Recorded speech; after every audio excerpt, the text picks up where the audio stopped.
ಅದೇ ನ್ಯೂಸ್ಗೆ ಸ್ವಾಗತ. ನಾನು ಸತೀಶ್ ಪವಾರ್. ನಾವಿವತ್ತು ಚನ್ನಗಿರಿ ಪಟ್ಟಣದ ಹೊರವಲಯದಲ್ಲಿರುವಂತಹ ಒಂದು ಬೀರು ಸಮ್ಮಸಗಿ ರಾಷ್ಟ್ರೀಯ ಹೆದ್ದಾರಿ, ಹಾಗೆಯೇ ಸೊಲ್ಲಾಪುರ ಮಂಗಳೂರು ರಾಷ್ಟ್ರೀಯ ಹೆದ್ದಾರಿ ಒಂದು ರಸ್ತೆಯಲ್ಲಿದ್ದೇವೆ. ಮತ್ತೊಂದು ಭೀಕರ ರಸ್ತೆ ಅಪಘಾತ ಚನ್ನಗಿರಿಯ ಸಮೀಪದಲ್ಲಿ ನಡೆದಿದೆ. ನಿಜಕ್ಕೂ ಬೈಕ್ ಸವಾರರ ಮೇಲೆ ಒಂದು ಬಸ್ಸೊಂದು ಹರಿದಿದ್ದು ಇಬ್ಬರು ಬೈಕ್ ಸವಾರರು ಸಹ ಬಸ್ ಅಡಿಗೆ ಹೋಗ್ಬಿಟ್ಟಿದ್ದಾರೆ. ಆದರೆ ಏನಪ್ಪ ಅಂತಂದರೆ ಬೈಕ್ ಸಹ ಸುಟ್ಟು ಕರಕಲಾದ ಪರಿಸ್ಥಿತಿಯಲ್ಲಿ ಕಾಣಬಹುದಾಗಿದೆ. ತಕ್ಷಣವೇ ಚನ್ನಗಿರಿಯ ಪೊಲೀಸರು ಸ್ಥಳಕ್ಕೆ ಆಗಮಿಸಿ ಬೈಕನ್ನು ಹಾಗೆಯೇ ಅಪಘಾತದಲ್ಲಿ ಮೃತ ಹೊಂದಿದವ್ರನ್ನ ಆಸ್ಪತ್ರೆಗೆ ತಲುಪಿಸುವಂತಹ ಒಂದು ಕೆಲಸವನ್ನು ಮಾಡಿದ್ದಾರೆ. ನಿಜಕ್ಕೂ ಈ ಹೈವೇ ರೋಡಲ್ಲಿ ಸಾಕಷ್ಟು ವೆಹಿಕಲ್ಗಳು ತುಂಬ ಜೋರಾಗೇ ಬರ್ತಿದ್ದಾವೆ.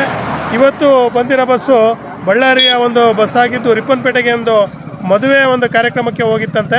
ಆ ಮದುವೆ ಕಾರ್ಯಕ್ರಮವನ್ನು ಮುಗಿಸ್ಕೊಂಡು ಬರ್ಬೇಕಾದ್ರೆ ಚನ್ನಗಿರಿ ಬಿಟ್ಟ ನಂತರ ಮತ್ತೊಂದು ವಾಹನವನ್ನು ಓವರ್ಟೇಕ್ ಮಾಡ್ಬೇಕಾದ್ರೆ ಎದುರುಗಡೆ ಬಂದಂತಹ ಬೈಕಿಗೆ ಡಿಕ್ಕಿಯಾಗಿ ಈ ಒಂದು ಅಪಘಾತ ಸಂಭವಿಸಿದೆ ಅಂತಂದು ಇಲ್ಲಿನ ಪ್ರತ್ಯಕ್ಷದರ್ಶಿಗಳು ಹೇಳ್ತಿದ್ದಾರೆ. ಇಲ್ಲಿ ಎದುರುಗಡೆನೇ ಒಂದು ಫೈರ್ ಇಂಜಿನ್ ಆಫೀಸ್ ಇದ್ದಿದ್ದರಿಂದ ಬೈಕಿಗೆ ಬೆಂಕಿ ಹತ್ಕೊಂಡಿದ್ದರಿಂದ ತಕ್ಷಣವೇ ಫೈರ್ ಇಂಜಿನ್ನವರು ಬಂದು ಸಹ ಇಲ್ಲಿ ಬೆಂಕಿಯನ್ನು ನಂದಿಸುವಂಥ ಕೆಲಸ ಮಾಡಿರೋದು ದೊಡ್ಡ ಅಪಘಾತವನ್ನು ತಪ್ಪಿಸದಂತೆ ಆಗಿದೆ.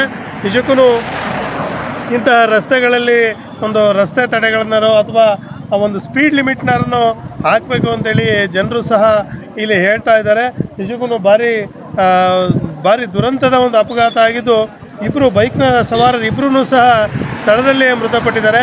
ವರದಿ ಸತೀಶ್ ಪವಾರ್, ಚನ್ನಗಿರಿಯಿಂದ. ಘಟನಾ ಸ್ಥಳಕ್ಕೆ ಚನ್ನಗಿರಿಯ PSI ಆದಂತಹ ಶಾಂತ ಗಂಗಾಧರಯ್ಯನವರು ಹಾಗೆ ಪೊಲೀಸ್ ತಂಡದವರು ಭೇಟಿ ನೀಡಿದ್ದು ಬೈಕ್ನಲ್ಲಿ ಅಪಘಾತ ಹೊಂದಿದವರನ್ನು ಪತ್ತೆ ಹಚ್ಚಿದ್ದಾರೆ.